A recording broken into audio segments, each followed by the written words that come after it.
My name is June Keith. I am 41 years old, and I have built a career rising from the daughter of a grease-stained mechanic to a brigadier general in the United States Air Force. For years, I poured my time, my money, and my loyalty into keeping my family happy, especially after my father remarried. But none of that rank, none of those medals, could protect me from the most humiliating moment of my life at the Grand Hyatt Gala that night. My stepmother, Lynn, her eyes manic with jealousy, lunged at me through a crowd of high society guests. She screamed, "You are a thief!" And then, with violent force, she ripped the brooch right off my shoulder. The gold pin tore through the fabric and sliced into my skin. But that physical pain was nothing compared to the shame of seeing my father standing there, looking down at his shoes in silence, just as he has done for the last 15 years. Have you ever been discarded or humiliated by the very people you sacrificed everything for? If yes, share your experience in the comments. Believe me, you are not alone. Before I dive into exactly what happened, let me know where you're tuning in from. And if you've ever had to stand up for yourself after being disrespected, hit that like button and subscribe for more real stories about boundaries, self-worth, and taking your power back. What happened after that night might not be what you expect. The air inside the Grand Hyatt ballroom that evening was thick, suffocatingly so. It smelled of expensive roast beef, heavy floral centerpieces, and the unmistakable scent of old money, a mixture of Chanel No. 5 and entitlement. I stood near the center of the room, holding a flute of sparkling water that I had no intention of drinking. I was the guest of honor, technically. I was wearing my Air Force mess dress, the formal evening uniform. It's a midnight blue shell, stiff with starch and tradition, adorned with the silver star on my shoulder that I had worked 2 decades to earn. To the outside world, I looked like a fortress, strong, disciplined, impenetrable. But inside that stiff wool uniform, I was just June, the little girl who desperately wanted her dad to be proud of her. I felt a shift in the room's atmosphere before I even saw her. It was like the temperature dropped 10 degrees. Lynn entered the ballroom. She was 52, but she fought the aging process with a desperation that was painful to watch. She was wearing a dress that was entirely too red and entirely too tight for a formal military gala. It was a look-at-me dress. She had a glass of Chardonnay in one hand, her third or fourth, judging by the slight sway in her step. And she made a beeline for me. My father, Thomas, trailed behind her like a shadow. He looked uncomfortable in his rented tuxedo, his rough mechanic's hands fidgeting with his cufflinks. He caught my eye for a fleeting second, gave a weak, apologetic half-smile, and then looked away. That was my dad. The enabler. The man who would set himself on fire just to keep Lynn warm. Well, Lynn's voice was a sugary purr that didn't reach her cold, calculating eyes. She stepped into my personal space, close enough that I could smell the stale gin beneath her perfume. Don't you look severe? I straightened my back, a reflex from basic training. Hello, Lynn. Hello, Dad. Lynn looked me up and down, her lip curling in distaste as she surveyed my uniform. To her, this wasn't a symbol of service. It was a costume that stole attention away from her. She leaned in, dropping her voice to a whisper so the nearby colonel and his wife couldn't hear. You look like a man in that getup, June, she hissed, her smile never wavering for the public to see. Honestly, it's embarrassing. Your mother would be ashamed to see you looking so hard, so unlovable. The words were precision strikes, aimed at the softest parts of my armor. She knew exactly where to hit. She knew my deepest insecurity was that I had traded my femininity for my rank, that I had become the fixer, who didn't need love, only orders. I clenched my jaw so hard I felt a molar crack. This is a uniform, Lynn. It commands respect. Respect? She laughed, a brittle, high-pitched sound. You think these people respect you? They pity you, an old maid playing soldier. Just then, a senator approached us. He didn't know the toxicity swirling between us. He smiled broadly, extending a hand to me. General Keith, he boomed. I just wanted to say, that speech you gave earlier about sacrifice, moving, truly moving, your family must be incredibly proud. The senator turned to Lynn and my dad. "You must be beaming." That was the spark. I saw it happen in Lynn's eyes. The attention was on me. The praise was for me. The narcissistic injury was too much for her to bear. Her face flushed a blotchy, angry red. "Proud?" Lynn's voice wasn't a whisper anymore. It was rising, shrill, and jagged. "Why should we be proud?" The conversation in our immediate circle died. The senator looked confused. "I beg your pardon." "She's a fraud," Lynn shrieked. The sound cut through the low hum of the jazz band like breaking glass. I froze. "Lynn, stop." "Don't you tell me to stop." She lunged. It happened in slow motion. I saw her manicured hand, claws painted a violent crimson, reaching out. She wasn't aiming for my face. She was aiming for the one thing on my uniform that wasn't standard issue. The brooch. It was an antique gold pin, shaped like a pair of wings, pinned securely above my ribbons. It was the only thing I was wearing that belonged to my biological mother. "You stole this!" Lynn yelled, grabbing the brooch. "This is family property. You're a thief, June, a ungrateful, stealing little brat." "Lynn, let go," I gasped, grabbing her wrist. She didn't let go.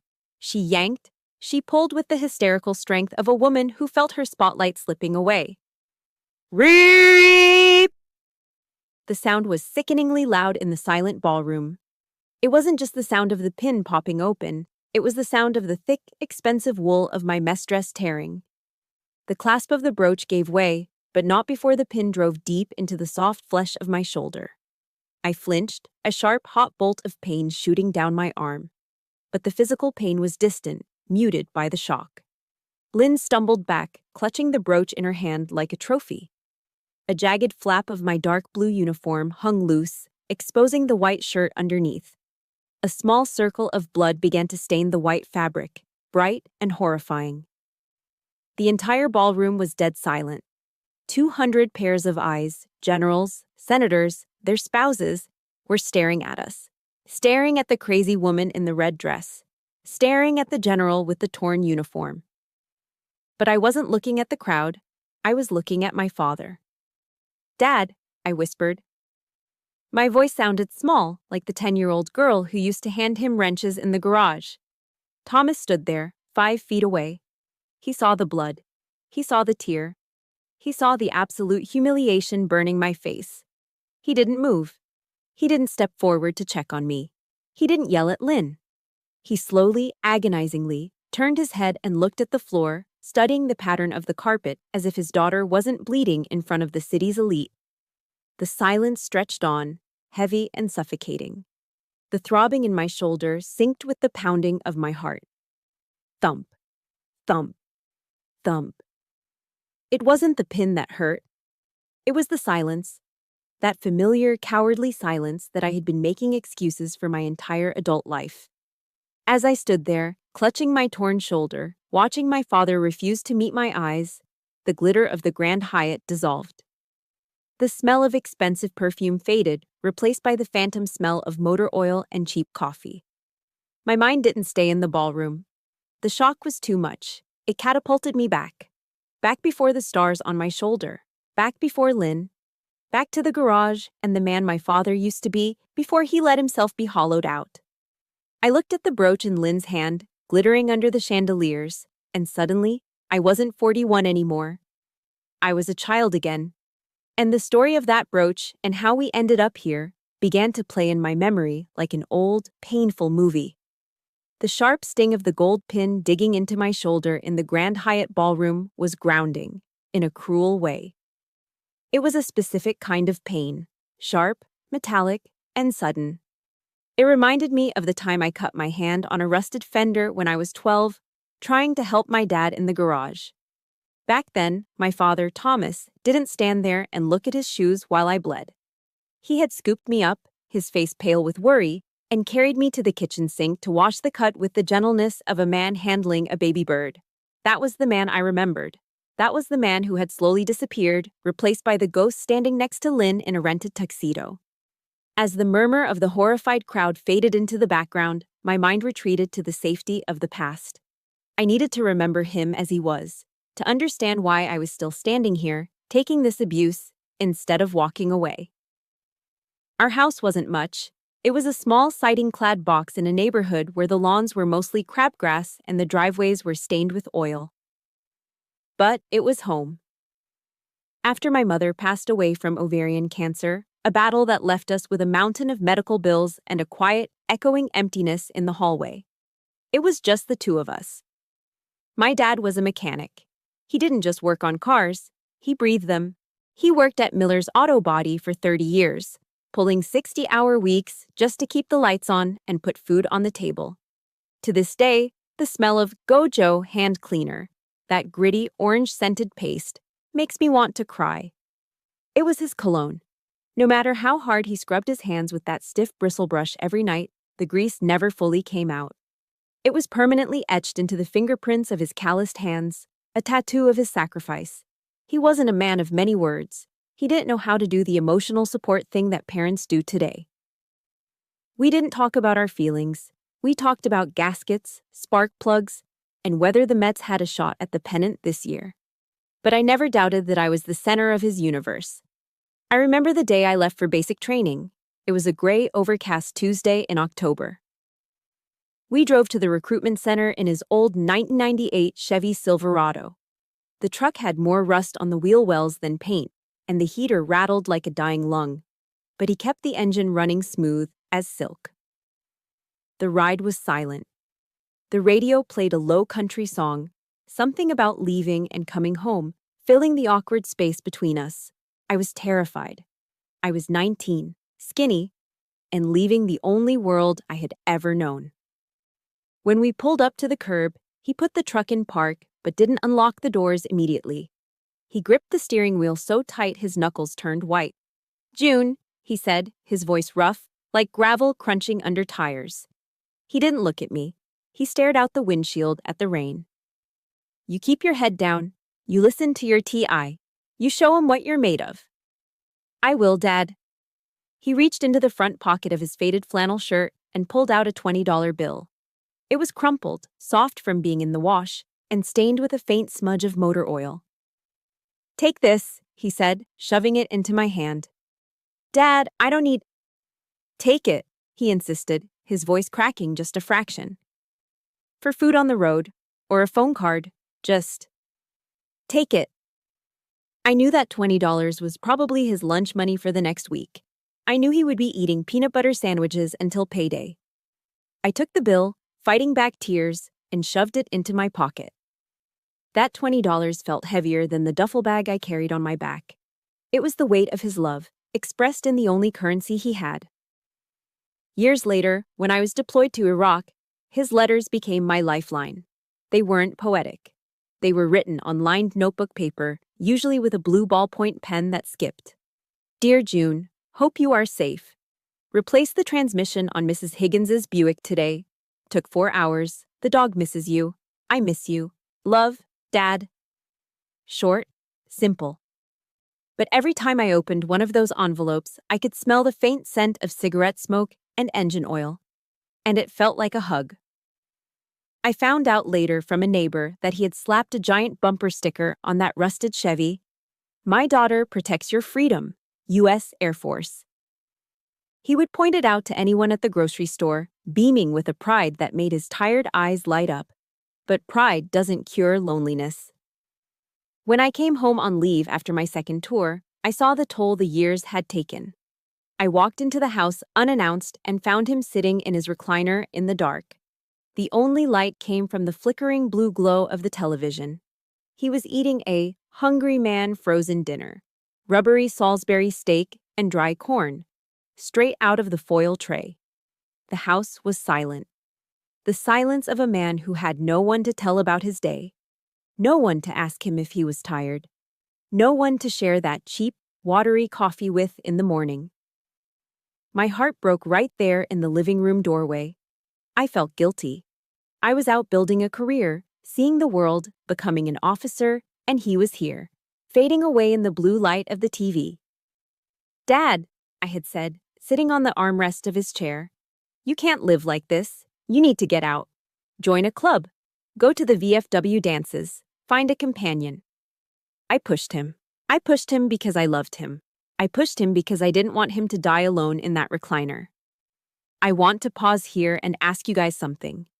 Have you ever encouraged a parent to start dating again because you were worried about them, only to regret it later?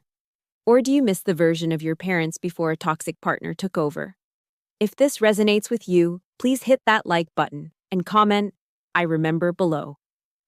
It's a small way to honor the people they used to be before everything changed. I didn't know it then, but that push was the beginning of the end. I thought I was saving him from loneliness. I thought I was helping him find happiness. Instead, I was unlocking the front door and rolling out the red carpet for the devil. I stood there in the Grand Hyatt, the torn fabric of my uniform hanging loose, and I looked at the man studding the carpet. I asked myself the question that haunts me every single night. Where did the man who gave me his last $20 go? He was gone. And in a twisted, heartbreaking way, I knew it was my fault. I had wanted him to find a partner. Well, he found one.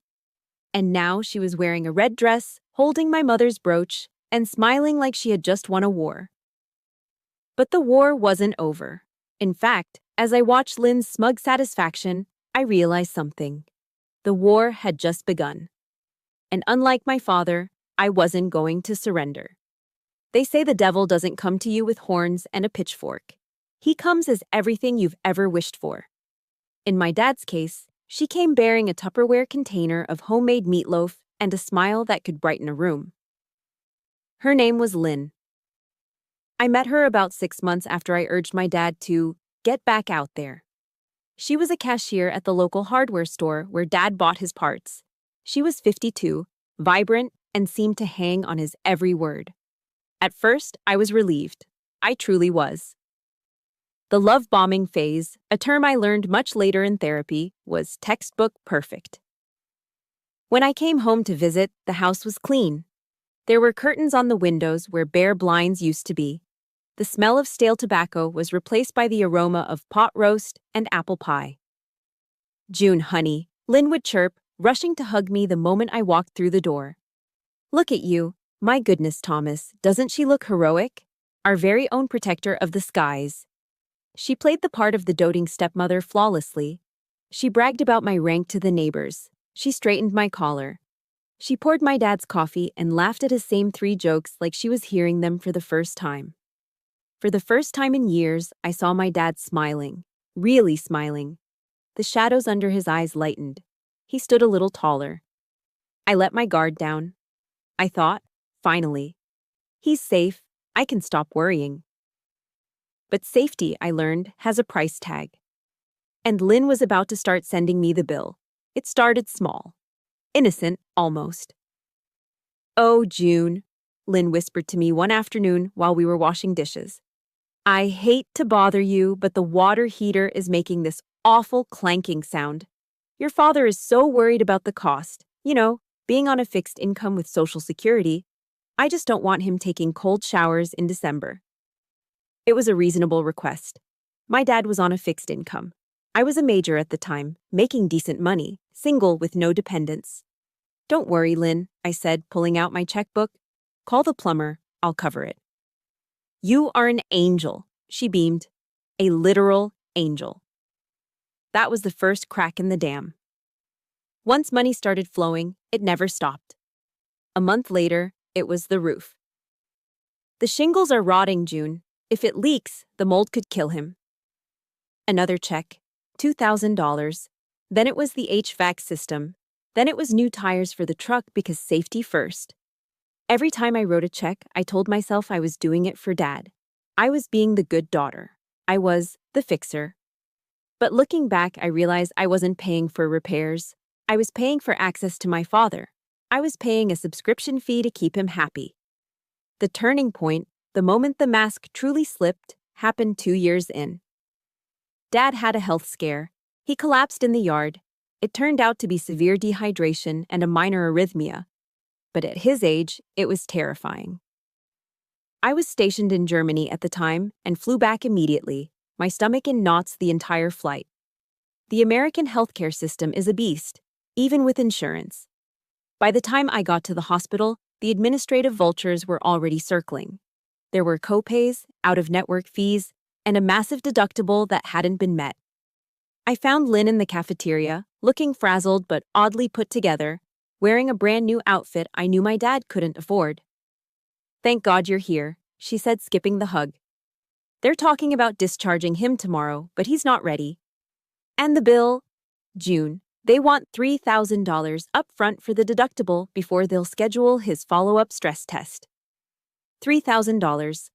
That was a significant chunk of my savings at the time. I had been saving for a down payment on a small condo near the base. I didn't hesitate. I walked to the billing department and slapped my credit card down. I signed the receipt, feeling the weight of the debt settle onto my shoulders, but telling myself it was worth it. My dad was alive. I walked back to the hospital room, receipt in hand, expecting relief, maybe a thank you. Dad was in the bed, looking pale and small among the wires. Lynn was sitting in the visitor's chair, flipping through a magazine. "It's taken care of," I said, my voice thick with jet lag. "I paid the $3,000. He gets the test." Dad looked at me, tears welling in his eyes. "June, you didn't have to." "Shh," I squeezed his hand. "It's fine, Dad." "Well," Lynn interrupted, snapping her magazine shut. She didn't look at me. She looked around the room, her nose crinkled in disgust. "Since you're spending all that money, couldn't you have sprung for a private room? This semi-private is disgusting.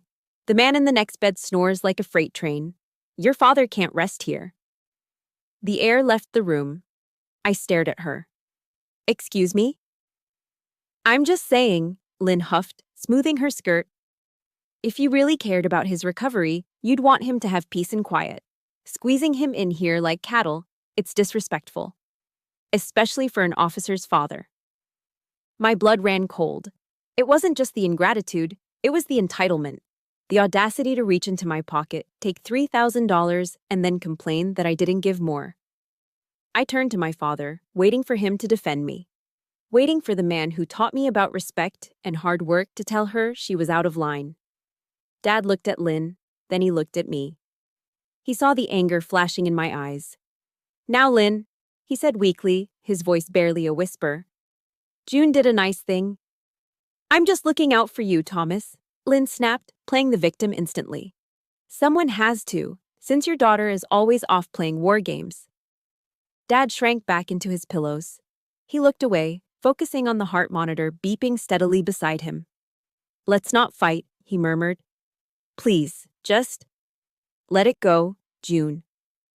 Let it go." That phrase hit me harder than the credit card bill. In that sterile hospital room, under the harsh fluorescent lights, the illusion shattered. I wasn't helping my father. I was enabling a hostage situation. I realized then that my father had changed. He wasn't the strong protector anymore. He was a man afraid of being alone, afraid of the silence, and he was willing to let this woman bleed me dry if it meant she stayed. I looked at Lynn, who was back to reading her magazine as if she hadn't just insulted me. I looked at my dad, who refused to meet my gaze. For the first time, I felt something shift inside me. It wasn't just sadness anymore. It was a cold, hard knot of resentment. I was becoming nothing more than a walking checkbook, an ATM with a pulse. I walked out of that hospital room without saying goodbye. I needed air. I needed to breathe. I walked straight to my rental car in the parking garage, sat in the driver's seat, and just screamed until my throat burned. I was exhausted, not just tired, soul deep, exhausted. I had spent my life trying to be the good soldier, the good daughter, the provider. And all it had gotten me was a maxed-out credit card and a stepmother who looked at me with contempt. I started the engine. I didn't know where I was going, but I knew I couldn't go back to that house. I drove aimlessly for miles, the city lights blurring through my tears until I saw the familiar steeple of the base chapel rising against the night sky. I pulled in. I didn't know it yet, but I was about to find the only weapon that could help me fight back: the truth. To understand why I stayed in that toxic house for so long, you have to understand the schizophrenia of my life back then. I was living two completely different existences, separated by a 20-minute car ride. On base, I was Lieutenant Colonel Keith. I had just been promoted. I walked down the hallways of the operations group, and airmen snapped to attention. I made decisions that involved millions of dollars of aircraft and the lives of pilots. I was respected, I was competent, I was powerful. But the moment I drove my sedan into my father's driveway, the rank evaporated. The confidence dissolved. I wasn't a lieutenant colonel anymore. I was just June, the inconvenience. I remember one Thanksgiving specifically. It was the year I pinned on my silver oak leaves. I had spent the morning volunteering at the base dining facility, serving turkey to young airmen who couldn't go home to their families. I felt useful. I felt proud. Then I went to my dad's house. The moment I walked in, Lynn didn't say hellosi. She didn't ask about my promotion, even though I was wearing my service dress uniform because I had come straight from duty. Finally, she huffed, wiping her hands on a stained apron. The sink is full. I've been cooking for 6 hours. The least you can do is handle the cleanup while I entertain the guests. The guests were her bridge club friends. My dad was in the living room, eyes glued to the Cowboys game, drinking a beer. He didn't look up. So, the lieutenant colonel took off her service coat, rolled up the sleeves of her blue shirt, and spent 3 hours scrubbing gravy pans and scraping cranberry sauce off china plates. At one point, I accidentally chipped a wine glass while washing it. "For God's sake, June!" Lynn shrieked from the dining room, loud enough for everyone to hear.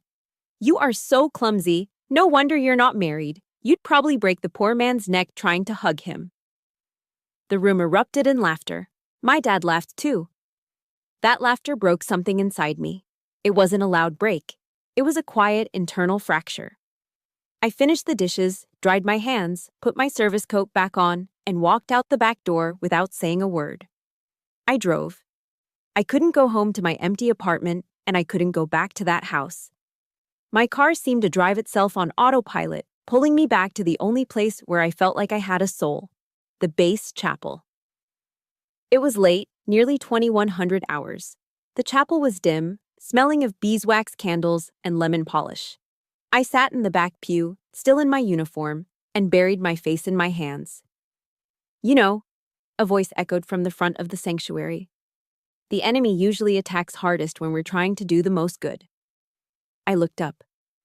Walking down the aisle was Chaplain Mara. She was a lieutenant colonel, like me, but she carried an authority that had nothing to do with rank.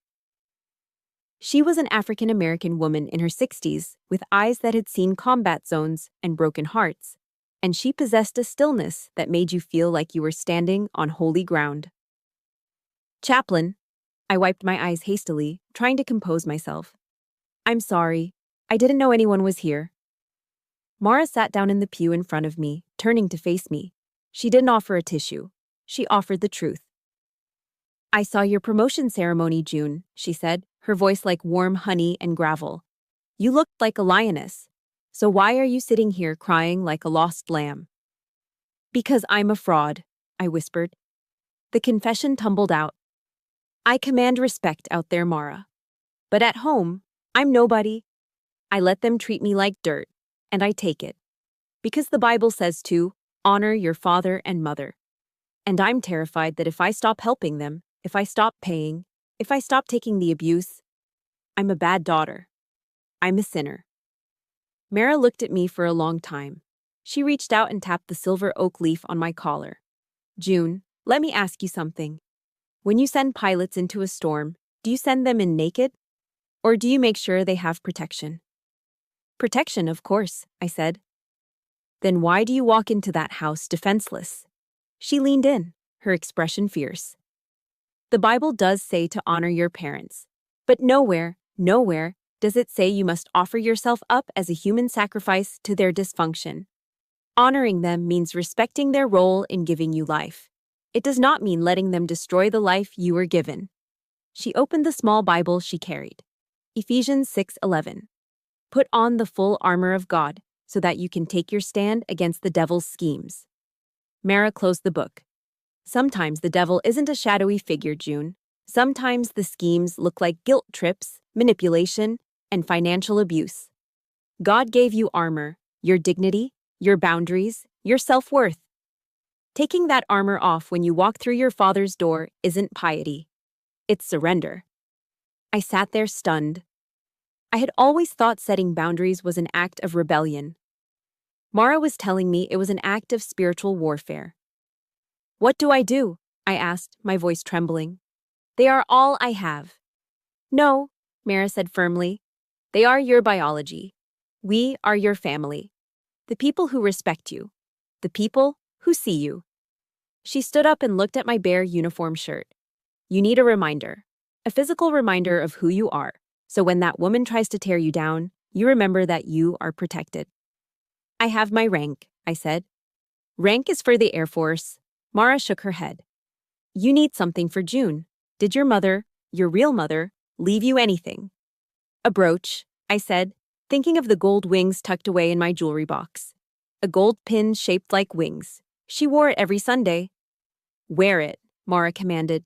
Put it on your uniform, hidden in plain sight or right out in the open. Let it be your shield. When that woman speaks her poison, you touch that pin, and you remember. You are the daughter of a woman who loved you, and you are a child of God. You are not her servant. I drove home that night feeling different. The situation hadn't changed. Lynn was still a narcissist, and my dad was still an enabler. But I had changed. The next morning, before I went to work, I opened my jewelry box. I took out the gold wing brooch. I pinned it right above my ribbons. It wasn't regulation, strictly speaking, but I didn't care. It felt heavy. It felt like a shield. I didn't know it then, but by pinning that brooch to my chest, I wasn't just accessorizing. I was drawing a line in the sand. And I was giving Lynn a target. Because nothing infuriates a narcissist more than seeing their victim find a backbone. The thing about wearing armor is that it doesn't just protect you. It provokes the people who are used to seeing you defenseless. After my talk with Chaplain Mara, I started wearing my mother's gold wing brooch every time I visited my father. It was a small rebellion, a shiny golden declaration that I belonged to a history Lynn couldn't touch. And Lynn hated it. Narcissists have a sixth sense for independence. They can smell it like a shark smells blood in the water. The moment I stopped seeking her approval, her campaign to destroy my reputation shifted into overdrive. It started with the rewriting of history. A few weeks after Thanksgiving, I stopped by the house on a Sunday afternoon. Lynn was hosting a garden party for the neighborhood ladies, a group of women who drank too much iced tea and traded gossip like currency. I walked around the side of the house to the patio and froze. Lynn was holding court, a glass of wine in her hand, her voice pitched just loud enough to carry. It's just so hard, you know? Lynn sighed, dabbing at a dry eye. I sacrificed my prime years to raise that girl. I gave up my career to make sure she had a mother figure. And now that she's a big-shot officer, she hardly visits. She treats Thomas like an ATM. It breaks my heart, really. Ungrateful. I stood there, my hand gripping the cold metal of the gate. She raised me. I was 25 when she met my father. She hadn't sacrificed a single day. In fact, I was the one paying for the very patio furniture she was sitting on. I wanted to storm in there. I wanted to scream the truth. But I felt the weight of the brooch on my chest, and I remembered Mara's words. Do not engage with the enemy on their terrain. I turned around and walked away. But silence has a price. By not fighting back, I let her paint me as the villain in my own hometown. The Cold War turned hot inside the house a week later. It was over the brooch. We were in the living room. I was helping Dad set up his new cable box, another bill I was paying. Lynn walked in, her eyes immediately locking onto the gold wings pinned to my sweater. You know, she said, her voice dripping with fake concern, that pin is awfully tacky.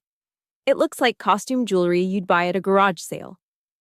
It belonged to my mother, I said calmly, not looking up from the remote. Well, bless her heart, Lynn sneered. But it clashes with your outfit. It makes you look old, June. Why don't you let me put it away for safekeeping? I have a jewelry box in the back where I keep the less valuable things. No, I said. The air in the room vanished. Excuse me? Lynn's voice dropped an octave. I said no. I'm wearing it. It stays with me. Lynn didn't scream. Not yet. She turned to my father, her face crumpling into a mask of wounded fragility. Thomas, do you hear how she speaks to me? I try to help her fashion sense, and she snaps at me, in my own home. My dad looked up from his newspaper. He looked tired. He looked smaller than I remembered. He looked at Lynn winding herself up for a tantrum, and then he looked at me, standing firm for the first time in years.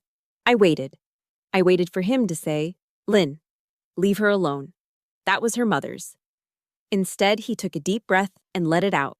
A long, defeated sigh. "June," he said softly. "Come on. Don't cause a scene. Dee Dee is just trying to help." "She called Mom's brooch tacky, Dad," I said, my voice trembling. "She didn't mean it like that," he lied. He stood up and walked over to me, lowering his voice so Lynn wouldn't hear.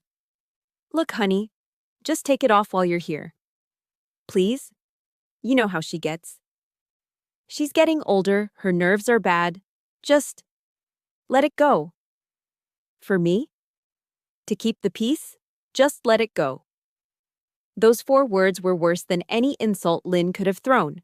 My father wasn't asking for peace, he was asking for my submission. He was asking me to erase my mother, erase my dignity, just so he wouldn't have to deal with his wife's mood swings. He was trading my self-worth for his quiet evening. "I can't do that anymore, Dad," I whispered. I didn't take the brooch off, but the victory felt hollow. The final straw came in the form of a thick, cream-colored envelope embossed with the Air Force crest. I had been selected as the guest of honor for the annual Air Force Ball at the Grand Hyatt. It was a huge career milestone. I was excited to bring my dad. I wanted him to see what I had built, to see the world where I wasn't just June the inconvenience. But Lynn intercepted the mail. "We are going," she announced when I called, before I could even ask Dad. "Finally, a chance to dress up. I need a new gown, and Thomas needs a tuxedo." "Lynn, the tickets are limited," I started. "Don't be selfish, June," she snapped. "After all we've done for you, it's the least you can do." And then came the demand. She dragged me to Nordstrom the weekend before the event. She picked out a bright red gown, sequined, loud, and incredibly expensive. "It's $800, Lynn," I said, looking at the tag. "Put it on the card." She waved her hand dismissively. "Consider it payback for the roof repair stress you caused us." I bought the dress. I bought the dress because I was stupid enough to hope that if I gave her this one big night, if I let her shine, she would finally be satisfied. I thought if she saw me being honored by generals and senators, she might finally respect me. I was wrong. Narcissists don't feel respect. They feel envy. And envy is a hungry beast. The night of the gala, I sent a town car to pick them up. I met them in the lobby of the Grand Hyatt. The car ride over must have been tense because when the doors opened, the energy coming off Lynn was toxic. She had been pre-gaming, drinking before the event. Her breath smelled of mints and vodka. My dad stepped out first, looking handsome but terrified in his tux. Then Lynn emerged. The red dress was too tight. Her makeup was too heavy. She looked like she was ready for a fight, not a celebration. As we walked toward the ballroom doors, the sounds of jazz music and clinking glasses drifting out, Lynn grabbed my arm. Her nails dug into the fabric of my mess dress. "Don't think you're special just because you're wearing a costume," she hissed into my ear, her voice slurred. "You're still just the mechanic's daughter who couldn't keep a man." My stomach dropped. The dread washed over me, cold and heavy. I looked at my dad walking a few steps ahead, oblivious or pretending to be. We reached the double doors. The usher smiled and pulled them open, revealing the glittering ballroom inside. "After you, General," the usher said respectfully. I stepped into the light, Lynn's red shadow close behind me. I thought I was walking into a celebration. I didn't know I was walking into an ambush. The clock had run out, the peacekeeper had failed, and the brooch on my shoulder was about to become the center of a war. The sound of my uniform tearing seemed to echo in the ballroom long after it happened. Rapey! It was a violent, ugly sound that cut through the polite jazz music and the murmur of conversation like a gunshot. I stood there, frozen. My hand instinctively flew to my left shoulder, covering the exposed white shirt and the angry red scratch where the pin had been ripped away.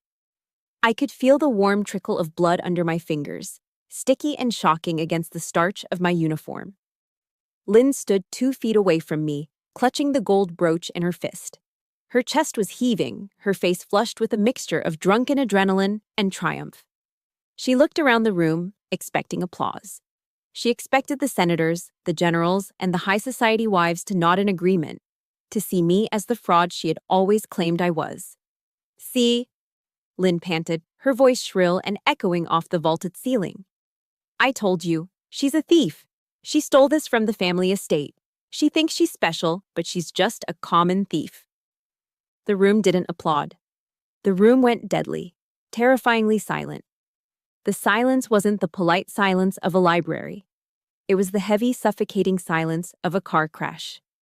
People set down their champagne flutes. A waiter froze mid-step with a tray of hors d'oeuvres. The senator who had been shaking my hand moments ago took a slow, deliberate step back, looking from me to Lynn with an expression of pure horror. But the worst part wasn't the crowd. It was my father. "Dad," I choked out, the words scraping my throat. Thomas stood right next to Lynn. He saw the blood on my hand. He saw the tears of humiliation welling in my eyes, the first tears I'd let the Air Force see in 20 years. He didn't move. He didn't yell at her. He didn't rush to check my wound. He simply closed his eyes and turned his head away, studying the pattern of the expensive hotel carpet, making himself invisible. He was choosing his survival over my dignity. Again. "Well?" Lynn screeched, waving the brooch in the air. "Is no one going to arrest her? Look at this. It's solid gold. She probably planned to pawn it." "Give me that," a voice boomed from the crowd. It wasn't a request. It was an order. A command so deep and authoritative that it seemed to vibrate in the floorboards. The crowd parted like the Red Sea. Walking through the center of the ballroom was a man I hadn't seen in years, but whose legend was known to every airman on base. Sergeant Major Daniel Cross. He was 82 years old, a veteran of Korea and Vietnam. He walked with a heavy oak cane, clack, clack, clack against the marble floor, but his back was as straight as a steel beam. He was wearing his old dress blues, faded but immaculate, his chest heavy with ribbons. Lynn blinked, confused by this old man interrupting her moment. "Excuse me, this is a private family matter." Daniel didn't stop. He walked right up to her, his eyes cold and hard as flint. He didn't look at her like she was a woman. He looked at her like she was an enemy combatant. "I said," Daniel growled, his voice low and dangerous, "give me that pin before you dirty it any further." Lynn hesitated, intimidated by the sheer force of his presence. It's just jewelry. She stole it." "Jewelry?" Daniel laughed. It was a harsh, barking sound. With a speed that belied his age, he reached out and snatched the brooch from Lynn's hand. He held it up to the light, letting the chandeliers catch the gleam of the gold wings. Then, he turned to the crowd. He turned to the generals, the senators, the wives in their designer gowns. "This woman," Daniel pointed a trembling finger at Lynn, "calls this jewelry. She calls this theft." He looked at me, his eyes softening for just a fraction of a second before turning back to the room with renewed fury. "This is not a trinket," Daniel roared, his voice filling the cavernous room without a microphone. "These are the pilot wings of Captain James Miller, this officer's uncle, my commanding officer." A gasp rippled through the room. My breath hitched in my chest. I knew they were my uncle's wings. My mother had given them to me. But I had never realized Daniel knew him. "Captain Miller didn't come home from Normandy," Daniel continued, his voice shaking with emotion. "He died keeping his burning plane in the air long enough for his crew to bail out. He was awarded the Medal of Honor posthumously for that action. These wings were cut from his uniform before they buried him." He turned slowly to Lynn, who had gone pale beneath her heavy makeup. The red flush of victory was draining from her face, replaced by the gray pallor of fear. "This general," Daniel gestured to me, "wears these wings to honor a bloodline of heroes. She wears them because she serves the same flag he died for." He took a step toward Lynn, forcing her to stumble back in her high heels. "And you?" Daniel spat the word out like poison. "You dare to call her a thief? You dare to put your hands on her uniform? On this history?" I didn't know." Lynn stammered, looking around for support. She looked at my dad. Thomas, tell him I didn't know. But the room had turned. The social tide had shifted violently.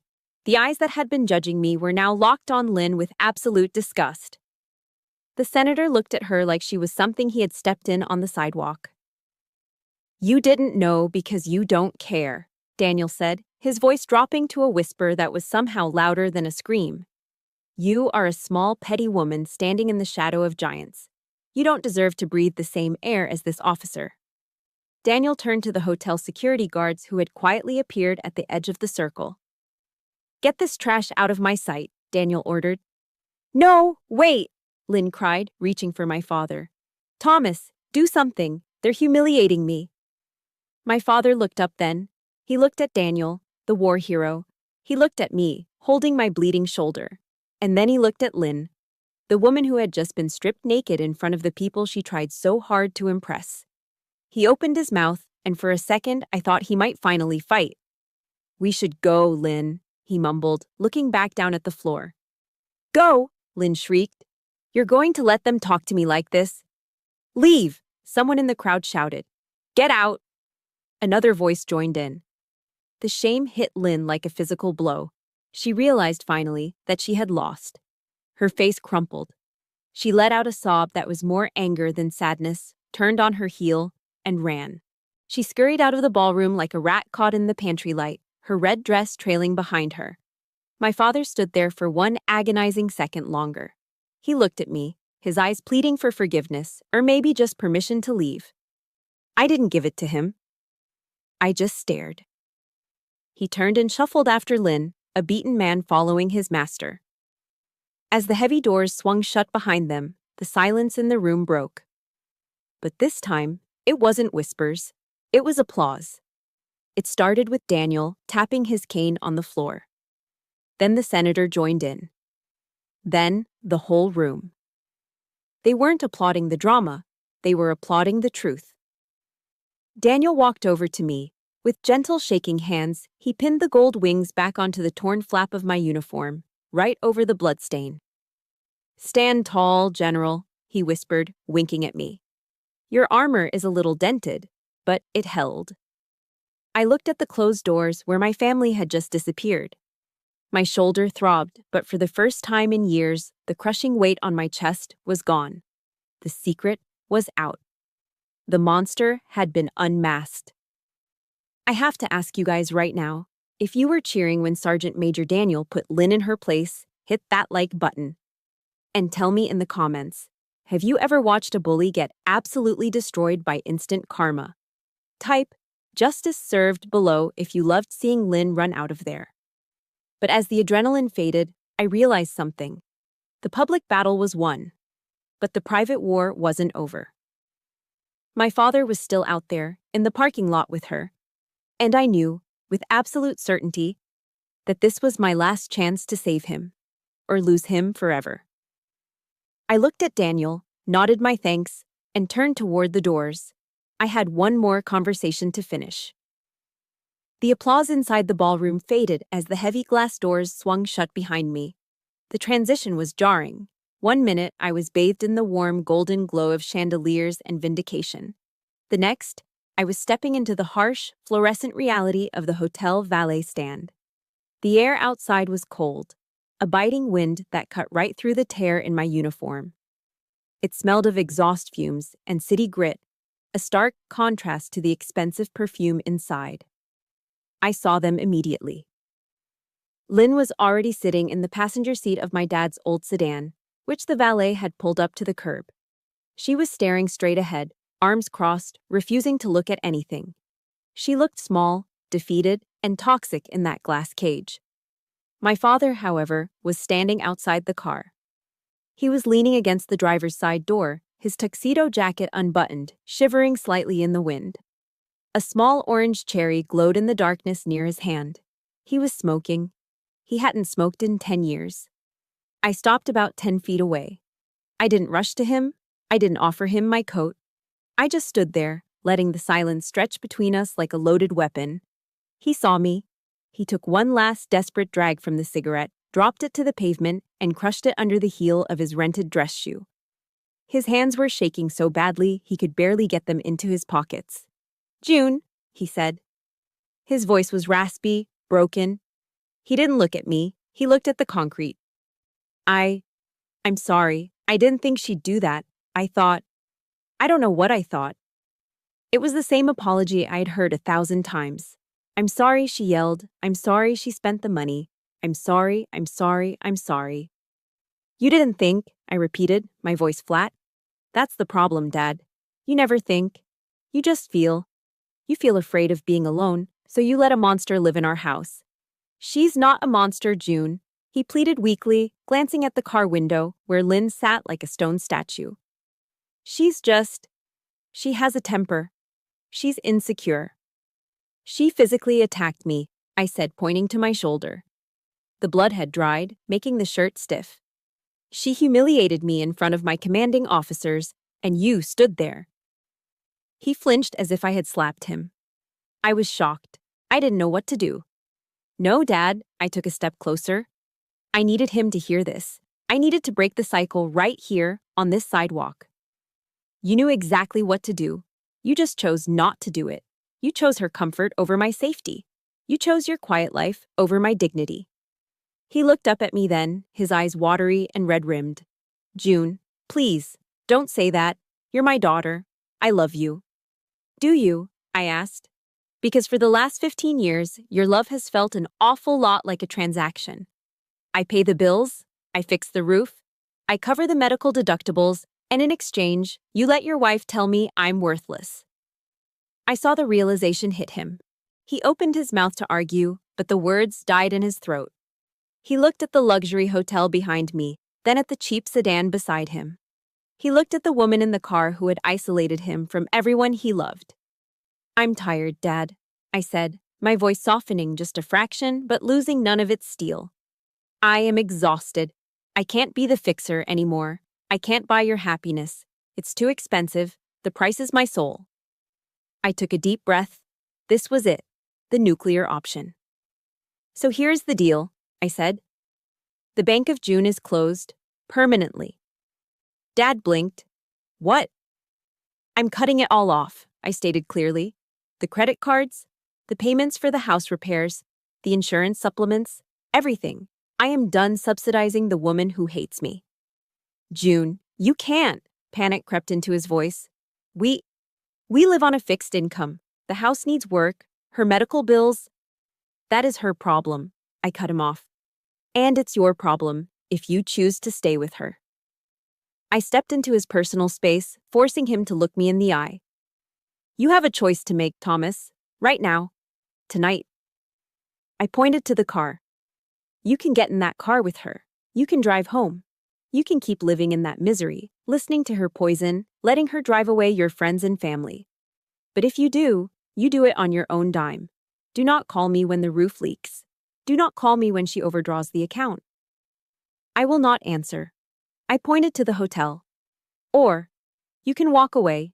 You can admit that this isn't love, it's a hostage situation. You can stand by your daughter, and we can figure this out. I will help you. But I will not help her." The wind whipped around us, chilling me to the bone. But I didn't shiver. I felt hot with adrenaline. My father looked at the car. Lynn hadn't moved. She hadn't even rolled down the window to check on him. She was just waiting for her driver to return. Then he looked at me. He looked at the gold wings Sergeant Major Daniel had pinned back onto my chest. He looked at the woman I'd become, a woman who commanded armies, a woman who was finally commanding him. Tears spilled over his wrinkled cheeks. He looked old, so incredibly old. "I'm scared, June," he whispered. "I'm scared of dying alone in that house." "You're already alone in that house, Dad," I said gently. "She doesn't love you. She loves the security I provide." He let out a ragged sob, covering his face with his grease-stained hands. He stood there for a long moment, shaking, wrestling with 15 years of habit and fear. Then he lowered his hands. He took a deep breath of the cold night air. "You're right," he croaked. He turned toward the car. For a second, I thought he was getting in. My heart stopped, but he didn't open the door. He walked to the window, tapped on the glass, and when Lynn looked up, scowling, he made a motion with his hand. Go. He mouthed the words through the glass.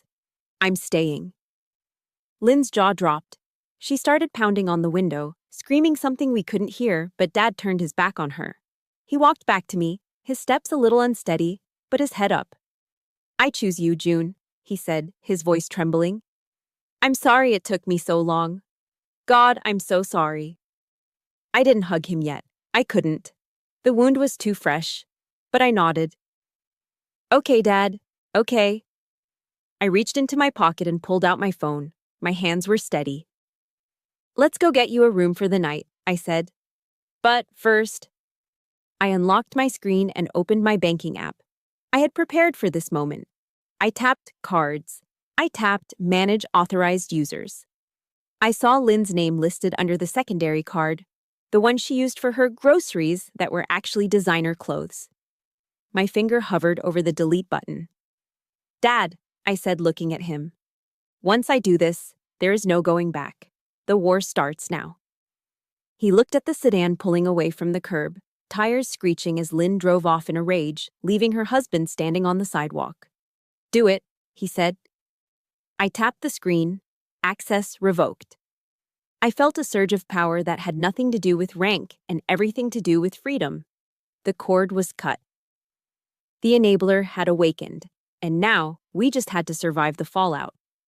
The morning after the gala, I didn't wake up feeling guilty. I woke up feeling like a general who had finally been given the green light to launch a counteroffensive. My dad was still asleep in the adjoining hotel room, safe and away from the toxic radioactive zone that was his house. I sat at the small desk in my room, a pot of black coffee beside me, my phone in one hand and my laptop in the other. It was 800 hours. The banks were open. I didn't scream. I didn't cry. I executed. Yes, this is June Keith, I said into the phone, my voice steady. I am the primary account holder for the Visa signature card ending in 4489. I need to remove an authorized user. Yes, immediately. Click. One tentacle cut. This is regarding the utility service at 124 Maple Drive, I told the power company representative next. I am canceling the auto pay linked to my checking account, effective today. Please switch the billing responsibility back to the resident. Click. Another tentacle cut. I went down the list with ruthless efficiency. The premium cable package Lynn demanded so she could watch her reality shows? Canceled. The landscaping service I paid for because Lynn refused to mow the lawn? Canceled. The monthly transfer to the joint checking account? Stopped.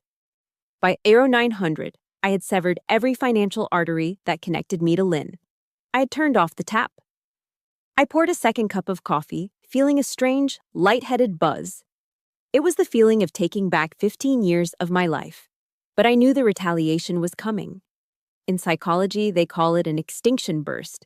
When a toddler, or a narcissist, realizes their tantrums no longer work, they don't calm down. They escalate. And when they can't control you directly, they try to control how others see you. At 09:15, the first text message arrived. Ding. It wasn't from Lynn. It was from my Aunt Becky, my dad's sister, who hadn't called me on my birthday in a decade, but somehow always knew when family drama occurred. June, I just got off the phone with Lynn. She is hysterical. How could you humiliate her like that? Leaving her at a hotel? Cutting off their funds? You are a wealthy woman, June. Don't be greedy. God sees everything. My stomach tightened. The guilt button. She was mashing it hard. Ding. Another one, this time from my cousin Mike, a man who still lived in his mother's basement. Heard you think you're better than everyone now that you have a star on your shoulder. Leaving your parents to starve? That's elder abuse. You should be ashamed. Ding, ding, ding. The phone began to vibrate across the desk like an angry hornet. Lynn had activated the flying monkeys. Her army of enablers and gossips recruited to do her dirty work. She had spun a narrative where she was the victim, abandoned by the cruel, rich stepdaughter. I stared at the screen, watching the hate pour in. Ungrateful brat. After all she did for you. Your father is heartbroken. My fingers hovered over the keyboard. The urge to defend myself was overwhelming. I wanted to type back, I paid for the roof over her head. She physically attacked me. She stole my mother's medals. I typed out a paragraph to Aunt Becky, shaking with rage. Then, I stopped. I heard Chaplain Mara's voice in my head, clear as a bell. Do not explain yourself to people who are committed to misunderstanding you. Your silence is a boundary. If I responded, I was giving them what they wanted. Supply. I was engaging in the drama. I took a deep breath, deleted the paragraph, and did something I had never been brave enough to do before. I didn't reply. I tapped the small eye icon in the corner of the message thread. I scrolled down to the bottom in red text. Block caller. I pressed it. Aunt Becky was gone. I opened Mike's message. Block caller. I opened the messages from the neighbors Lynn had poisoned against me. Block, block, block. With every tap of my finger, the noise lessened. It was like shutting doors in a burning building, sealing off the smoke. I wasn't just blocking phone numbers. I was blocking the negativity, the manipulation, and the expectation that I had to explain my existence to anyone. By 10:30 a.m., my phone was silent. I'd built a digital fortress.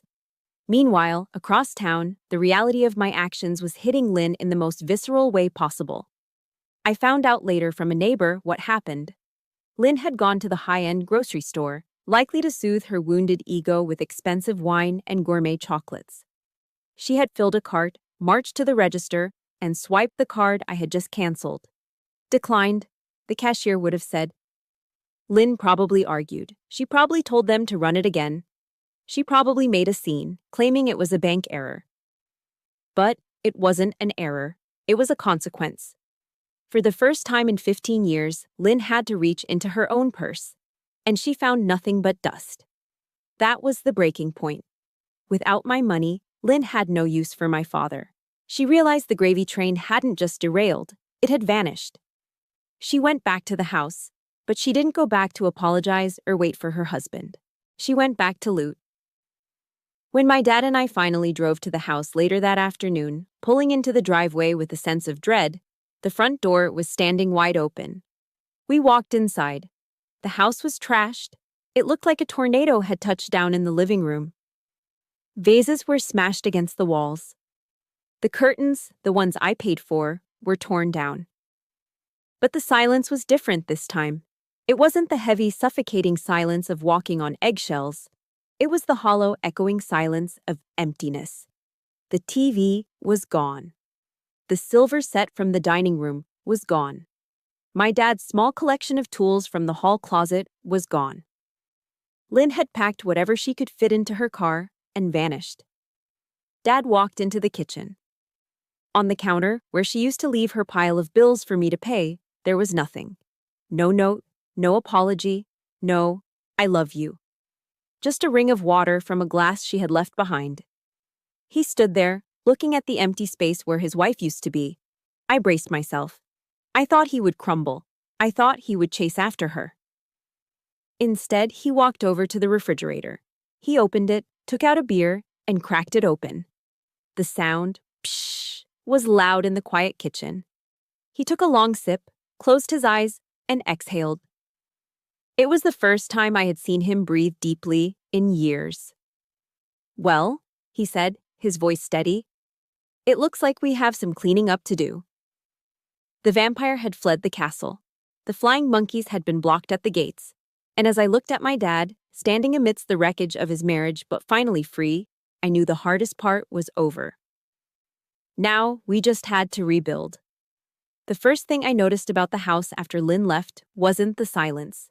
It was the smell. For 15 years, the air inside 124 Maple Drive had smelled of Lynn's overpowering floral perfume and the acrid, metallic scent of anxiety.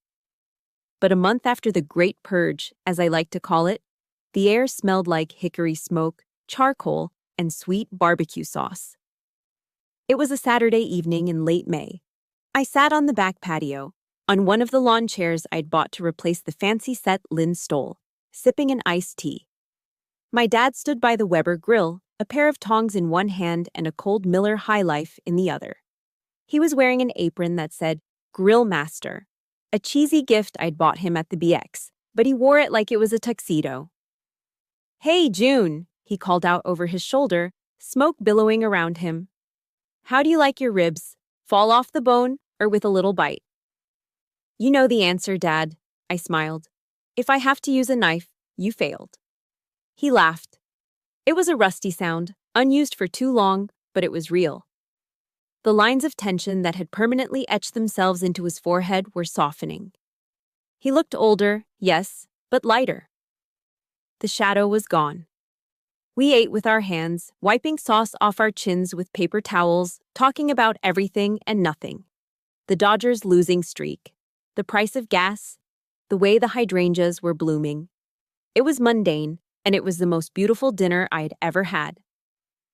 "By the way," Dad said, wiping his hands, "Daniel called me. You know, Sergeant Major Cross." "Oh." I looked up. "Yeah.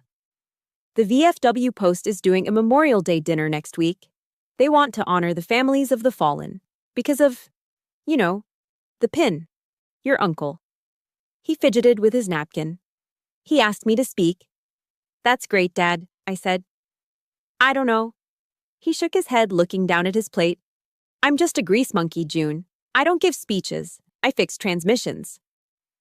"You're the brother of a war hero," I said firmly. "And you're the father of a general. You have plenty to say." He spent the next week agonizing over it. I found him at the kitchen table late at night, surrounded by crumpled index cards, chewing on the end of a pen. I helped him organize his thoughts, but I didn't write the words for him. This was his mission.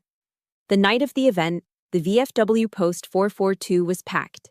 It was exactly as I remembered from childhood: wood-paneled walls covered in black and white photos, the smell of floor wax and stale beer, and the low murmur of men who had seen too much. The air was thick with patriotism and cheap cologne. I sat at the front table, wearing my service dress uniform. Dad sat next to me in a suit I had bought him, one that actually fit. He was shaking. I could see the paper in his hands trembling like a leaf in a storm. "Breathe," I whispered, squeezing his knee under the table. "Next up," the post commander announced from the small stage, "a man whose family has given more than their fair share to this country, Mr. Thomas Keith." Dad stood up. He walked to the podium slowly. The microphone screeched a little as he adjusted it, and the room went quiet. He looked out at the crowd. He looked at his index cards. Then, he looked at me. He took a deep breath, and he put the cards down. He wasn't going to read. "I came here tonight to talk about my brother, Captain James Miller," Dad began. His voice was rough, unpolished, the voice of a man who worked with iron and steel. "James was a hero. He died so his crew could live. He earned that Medal of Honor." He paused, gripping the sides of the podium until his knuckles turned white. "But, looking around this room, seeing all you brave men and women, it got me thinking about courage." The room was dead silent. Even the ice machine in the back seemed to stop humming. "For the last 15 years, I thought I was a good man," Dad continued, his voice cracking. "I went to work. I paid my taxes. I kept the peace in my house. But I learned recently that keeping the peace isn't the same thing as being brave." My heart started to pound. I hadn't seen this on the index cards. "I watched a war happen in my own living room," Dad said, tears glistening in his eyes under the harsh stage lights. "I watched a woman I married tear down the person I love most in this world. And I stood there. I stood there and looked at my shoes because I was afraid of being alone." He looked directly at me then. He didn't blink. "My brother James died fighting enemies abroad. But my daughter, June," he pointed at me. "She fought a war in her own home. She fought for her dignity. She fought for my safety. She fought for our family history when I was too weak to defend it." A tear slid down my cheek. I bit my lip to keep from sobbing. "I used to think my greatest accomplishment was fixing a '68 Mustang," Dad said, a small sad smile touching his lips. "But I was wrong. My greatest accomplishment is sitting right there. General June Keith." He straightened up, and for the first time in my life, he looked like a giant. I was a coward for a long time, he told the room. But my daughter taught me that it's never too late to find your backbone. She's the toughest soldier I know, and I have never been prouder to be her father. He stepped back from the microphone. For a second, there was silence. Then Sergeant Major Daniel stood up in the back and started clapping. Then the commander. Then the whole room. It wasn't polite applause, it was a thunderous, floor-shaking ovation. Dad walked down the steps, looking exhausted but unburdened. He didn't go back to his chair. He came straight to me. I stood up, disregarding protocol, disregarding the uniform. "Dad," I choked out. He pulled me into a hug. He smelled of Old Spice, starch, and just a faint hint of the garage. It was the smell of my childhood. He squeezed me so hard I thought my ribs might crack, but I didn't care. "I'm sorry, Junebug," he whispered into my ear, using the nickname he hadn't used since I was 10. "I see you. I finally see you." I buried my face in his shoulder and let go. I let go of the anger. I let go of the resentment about the money. I let go of the pain of the Grand Hyatt. In that VFW hall, surrounded by strangers and ghosts of the past, the wound finally closed. I didn't need the world to know I was right. I just needed my dad to know I was worth fighting for. And as the applause washed over us, I knew that while the military gave me my rank, my father had just given me back my heart. The flash of a camera went off nearby, pop, capturing the moment. A bright white light that seemed to swallow everything, signaling the end of the dark years and the beginning of the rest of our lives. Time has a funny way of balancing the scales. It doesn't happen overnight, and it certainly doesn't happen when you're screaming into your pillow at 2 a.m. But if you wait long enough, if you keep your head down and do the work, the universe eventually reveals the truth. It has been 15 years since the night of the torn dress at the Grand Hyatt. 15 years of birthdays, holidays, and Sunday dinners. 15 years of rebuilding a relationship with my father that was almost lost to the fire. Today, I stood in the Hall of Heroes at the Pentagon. The air here is different. It's cool, recycled, and smells of history and floor wax. I wasn't wearing a torn uniform today. I was wearing a pristine service dress coat, the fabric crisp and flawless. I stood at attention as the Air Force Chief of Staff read the orders. Appointing Major General June Keith to the grade of Lieutenant General. 3 stars. I looked down at the front row. Sitting there, in a wheelchair with a portable oxygen tank hooked to the back, was my father. He was 89 years old now. His hair was snow white, and his hands, those hands that used to be permanently stained with grease, were spotted with age and shaking with Parkinson's. But his eyes? His eyes were clear blue steel. When it was time for the pinning ceremony, the aide asked if I wanted him to help. I shook my head. I walked over to my dad, knelt on one knee so I was eye level with him, and handed him the silver stars. It took him a long time. His fingers fumbled with the clasp.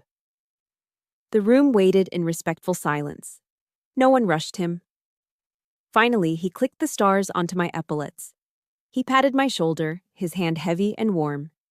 "You did good, Junebug." He wheezed, his voice weak but filled with 15 years of made-up time. "You did good." I kissed his cheek. "We did good, Dad." The reception afterwards was a blur of handshakes, cake, and flashes from photographers. I felt light. I felt complete. As the crowd began to thin out, I stepped into the outer hallway to catch my breath. The late afternoon sun was streaming through the windows, bathing the marble floors in gold. That's when I saw the ghost. Standing near the security checkpoint, arguing softly with a guard, was a woman. At first, I didn't recognize her. She was stooped over, leaning heavily on a cane. Her clothes were mismatched, a faded floral blouse and gray slacks that looked like they came from a donation bin. Her hair, once dyed a fierce, aggressive blonde, was thin and gray, pulled back in a messy bun. But then she turned, and I saw the eyes. They were sunken and dull, but the hunger was still there. It was Lynn. She saw me. Her eyes widened, taking in the 3 stars on my shoulder, the entourage of aides in the distance, the sheer power radiating from me. She pushed past the guard, who looked at me for a signal. I held up a hand. "It's okay." She limped over to me. She smelled of mothballs and stale cigarettes. The glamour, the red dress, the arrogance. It was all gone, eaten away by years of bitterness and burnt bridges. "June," she croaked. Her voice was thin, reedy. "Look at you, a general. I always knew you had it in you."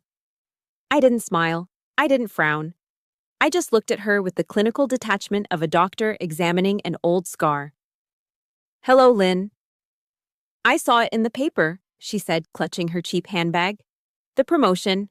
I told the ladies at the center, that's my girl. I raised her." The lie didn't even make me angry anymore. It just made me sad. "What do you want, Lynn?" I asked gently. Her face crumbled. The mask of pride slipped, revealing the terrified, lonely woman underneath. I'm not doing so well, June. The state housing is awful. The heater doesn't work. And your father? I heard he's living with you now? In that big house?" "He is," I said. "I miss him," she sniffled, reaching out a trembling hand to touch my sleeve. "I made mistakes, June. I know that. But we're family. Don't I deserve a second chance? Can't I just see him?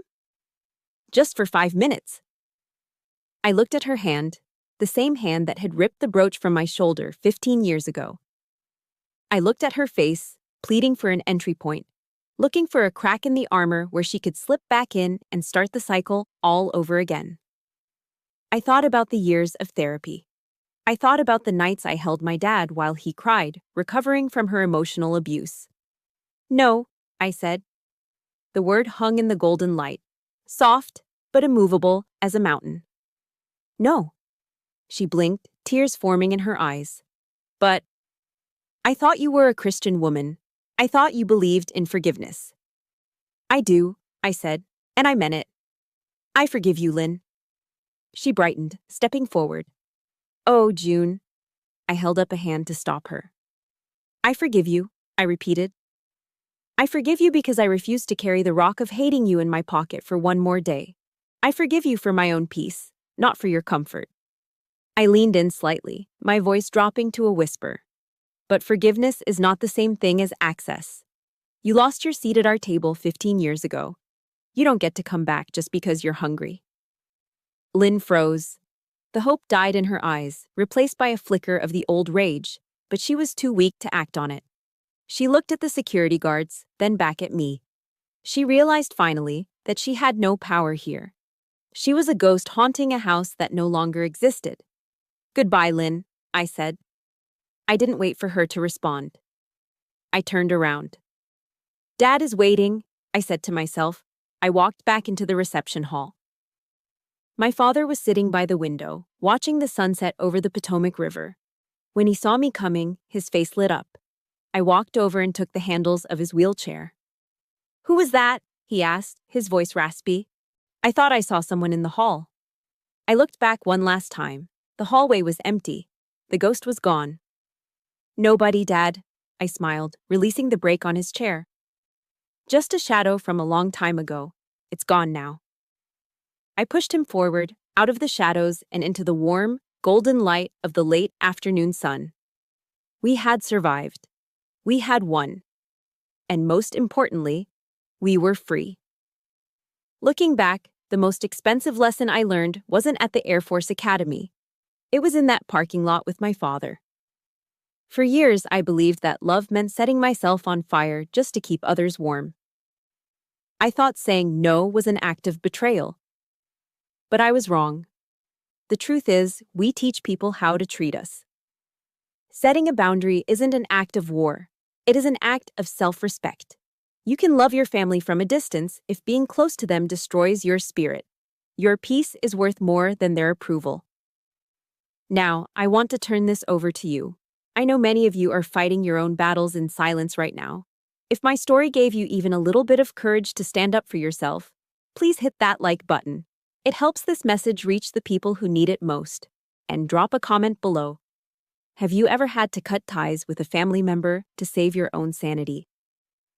I want to read your stories. Don't forget to subscribe for more journeys of truth and resilience. Remember, you are the general of your own life. Dismissed.